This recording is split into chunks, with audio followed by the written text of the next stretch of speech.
Jawab Raffi. Inspiratif hidup. Jangan jadikan kegagalan kemarin sebagai penghambat hari ini. Semangat untuk membuat hari esok lebih baik melalui hari ini. 245. Giana melahirkan. Giana adalah mantan istri Sean, sementara Cynthia adalah pacar Sean saat ini. Ditambah lagi, mereka berdua adalah wanita dengan kecantikan yang luar biasa. Tentu saja mereka bagaikan air dan api. Namun, sejak mengetahui Cynthia mungkin akan menjadi istri Julius dan akan menjadi calon tante Giana dan Yoga, sikap Giana terhadap Cynthia menjadi sangat baik. Sikap Giana terhadap Cynthia sangat baik dan sangat merendah.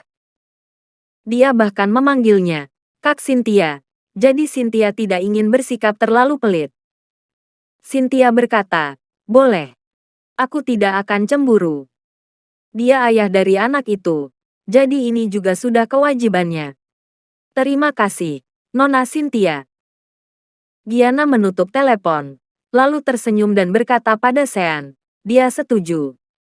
Ayo." Karena kedua belah pihak tidak masalah, Sean tidak mengatakan apa-apa dan membawa Giana kembali ke rumahnya dan Yoga. Begitu kembali, Lana bertanya dengan cemas, "Putriku, bagaimana hasil pemeriksaannya? Apakah anakmu baik-baik saja? Sean menjagamu dengan baik dan tidak membiarkanmu tertabrak atau terjatuh, kan?" Giana berjalan maju perlahan dan menjawab, "Dia menjagaku dengan baik. Dia terus memegang tanganku dan tidak melepaskannya. Kandunganku baik-baik saja, tapi dokter bilang aku mengalami baby blues dan butuh banyak ditemani ayah dari bayiku. Jadi, aku meminta Sean untuk datang dan menemaniku." Lana merasa sedih. Baby blues. Kenapa bisa sampai begitu? Kenapa memiliki anak bisa membuatmu depresi? Giana, biar ibu beritahu padamu. Memiliki tidak begitu menakutkan. Kamu jangan cemas. Kemudian, Lana menghampiri Sean dan berkata, "Sean, kamu harus menemani Giana dengan baik. Yoga sibuk bekerja dan tidak punya waktu untuk menemaninya. Datanglah ke sini jika kamu ada waktu. Ibu akan mengawasi kalian berdua. Jadi Yoga tahu dan tidak akan merasa kalian melakukan sesuatu yang tidak-tidak." Sean mendengus dingin. "Kamu mengawasi kami untuk mencegah kami berselingkuh. Terima kasih banyak kalau begitu. Aku juga tidak ingin ada orang yang salah paham." "Sudah, Bu. Jangan dibahas lagi. Ibu masak saja. Aku lapar," kata Giana. "Hah, baiklah. Ibu masak dulu." Setelah membuat Lana pergi, Giana berjalan ke sofa di ruang tamu dan duduk, lalu menunjuk piano yang ada di seberangnya dan berkata, "Sean, aku sudah lama tidak mendengarmu bermain piano. Aku mau kamu memainkan piano untukku." "Ya." Sean juga merasa bermain piano lebih seru daripada mengobrol dengan Giana. Di ruang tamu ada grand piano Steinway. Sean membuka penutupnya dan duduk.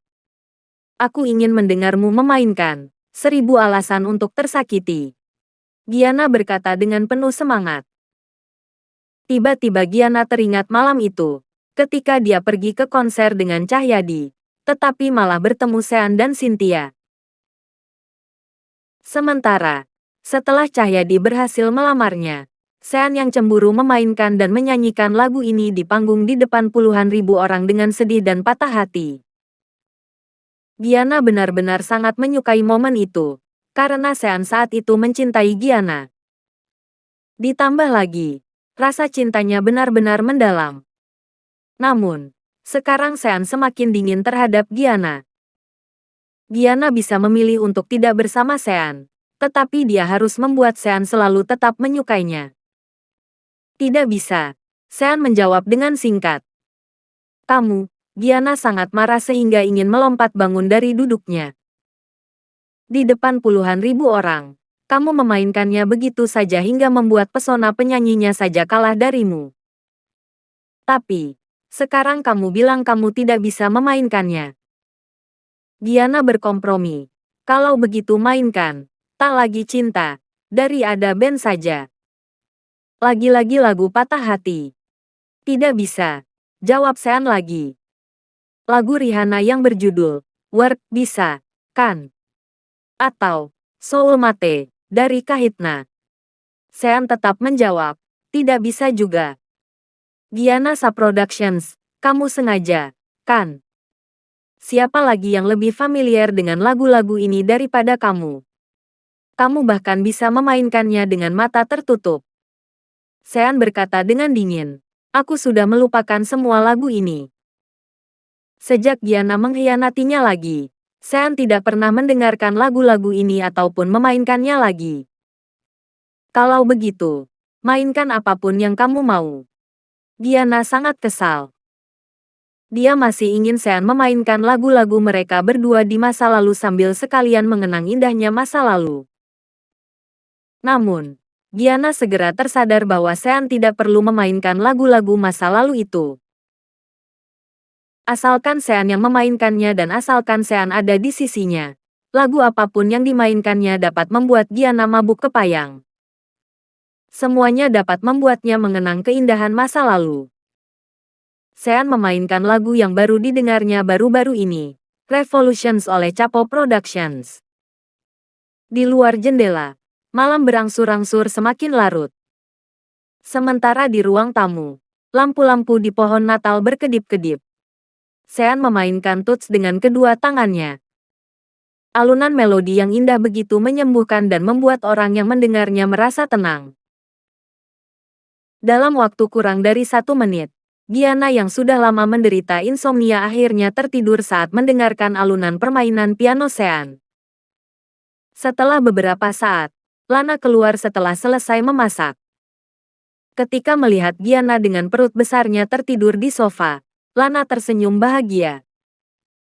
Lana memandang Sean dan berkata, "Sean, Giana sudah lama tidak bisa tidur nyenyak. Ternyata masih kamu yang bisa membuatnya tidur nyenyak. Besok jangan lupa datang lagi, ya." "Ya. Lagi pula, tinggal 1 bulan lagi. Sean akan menganggap dirinya datang ke sini untuk berlatih piano. Selain itu, Sean juga memainkannya untuk anaknya, bukan Giana. Aku pergi dulu." Melihat Giana sedang tidur, Sean pun langsung pergi. Lana sendiri juga tidak menahannya untuk makan di sini. 1 bulan pun berlalu begitu saja. Dengan sangat cepat, sekarang sudah tanggal 1 Februari. Hari ini sangat penting bagi Sean, Giana, dan juga Yoga. Karena, hari ini adalah hari Giana melahirkan. Di rumah sakit ibu dan anak di Banten, Giana sudah didorong ke ruang operasi. Tidak lama kemudian, bayinya pun lahir ke dunia.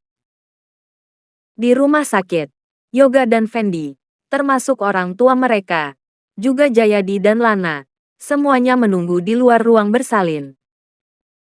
Tentu saja sebagai ayah anak itu, Sean juga ada di sana, ditemani oleh Cynthia. Namun, jarak Sean dengan mereka berjauhan. Tuhan, tolong berkati agar ibu dan anaknya semua selamat. Lana yang berada di sana berdoa dengan mata terpejam dan memohon pada Tuhan sepanjang waktu. Sean yang berdiri di kejauhan dan melihat ekspresi cemas dari kedua keluarga pun bertanya pada Cynthia, "Apa kita berdua tidak seharusnya datang?" Sepertinya agak berlebihan. Cynthia tersenyum dan berkata, "Giana melahirkan anakmu. Apanya yang berlebihan? Justru aku yang tidak perlu datang kemari. Tapi, aku juga ingin melihat langsung saat-saat kamu menjadi seorang ayah." "Terima kasih, Cynthia. Kamu sangat murah hati." Sean memegang tangan Cynthia dan sangat bersyukur memiliki pacar seperti dirinya. Jika itu wanita lain, wanita itu pasti akan sangat marah ketika mengetahui mantan istri pacarnya melahirkan. Apalagi, anak yang dilahirkan adalah anak pacarnya. Tepat pada saat ini, tiba-tiba terdengar suara teriakan Lana di kejauhan. "Ah, sudah lahir. Giana sudah melahirkan." Sean sangat bersemangat. Apa akhirnya Giana sudah melahirkan? Akhirnya dia sudah bisa menjadi seorang ayah. Terima kasih sudah mengikuti channel Wan dan Putra Orsia. Jangan lupa subscribe, like, and share. Tunggu episode selanjutnya. Salam silaturahim.